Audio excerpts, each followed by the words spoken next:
stories that caught my eye. Probably the most important one. It didn't come to either end like I thought it would. This one's pretty good though. This one is talking about the where America is, and America's been a declining democracy for a decade or so, perhaps even longer. And these are real experts in government talking about this. And it's a very nice article. It talks about historical times when we had this kind of fascism before in America, around World War II and earlier. And it talks about other nations to compare us to, and it talks about what to expect. And this is pretty important because, we are definitely sliding into authoritarianism very fast. But as he points out, this is not going to be the old-fashioned kind of authoritarianism, where you have like a secret police disappearing people at night and all that. He talks about what it's going to be, and it's just going to be very corrupt, I think, guys. We're showing everything bought and for sale. As you see, like Elon Musk is a clear example of this. He's going to cut all the Social Security and welfare and social safety net because he's rich and he doesn't see why poor people deserve anything. And that way he can take more for himself. And that's the kind of thing we're going to see a lot more of. And they talk about this. We're following the autocracies like Peru and El Salvador and Hungary. And the Republican Party in America very explicitly loves Hungary because they managed to push what they regard as like old-fashioned Christian values by removing the democracy and just having a strongman rule. So they'll talk about it. There will continue to be elections, but the elections will be slanted. They won't be rigged in the sense that they just stuff the ballot boxes, but they will use a lot of dirty tricks so the people in power can make it much more likely that they will win, which is what's been happening. The Republicans do a lot of nasty things to throw people off the ballot, off the rolls, and discourage them from voting and stuff. So anyway, it's very interesting to read. I highly recommend it to give you a reasonable perspective of what's happening in America and where it's going and how it compares to other nations that have gone the same way.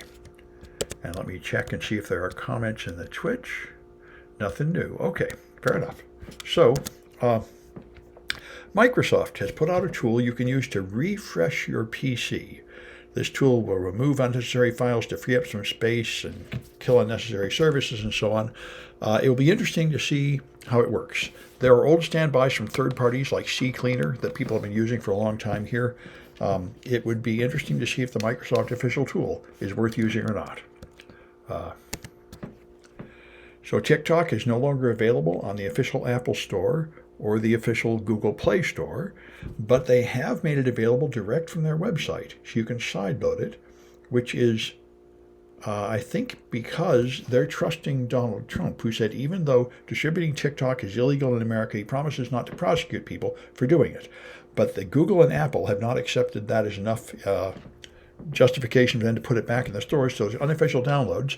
Now, as you probably know, you can easily put in unofficial apps on an Android phone. But on an iPhone, it's not easy to do sideloading. And so there is a pay product, Signolis, which has got 120,000 people have used it to get TikTok on the phone. So they're just some kind of third-party tool to help you sideload unofficial apps on an iPhone.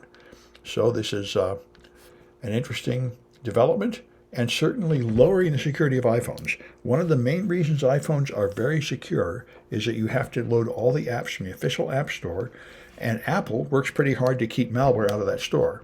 If you start loading it from unofficial sources, of course, then you might infect it with malware. So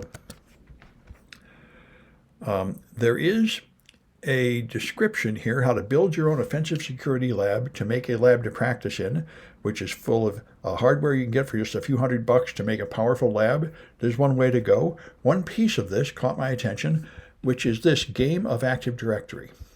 This is takes about 35 gigs of RAM, I think, so it's still not terribly cheap or easy to set up.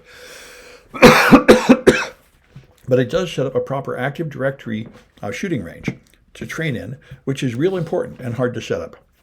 And there are several different versions of it, various of different sizes.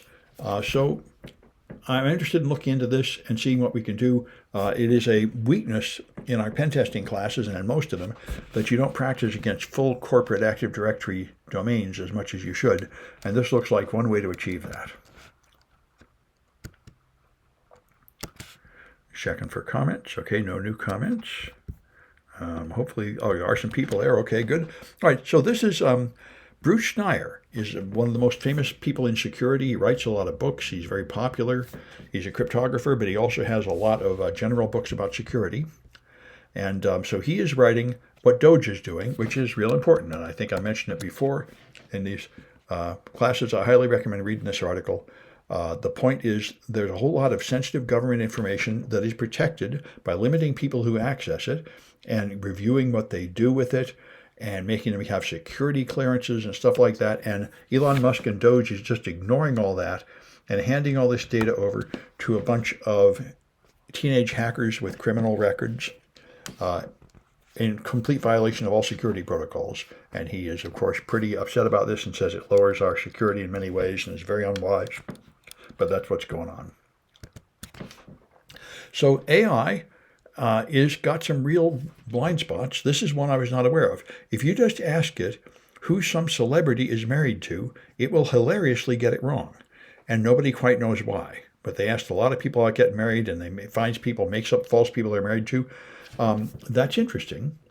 I wonder if there's something particular about marriage that it can't figure out from all the data it scraped on the web.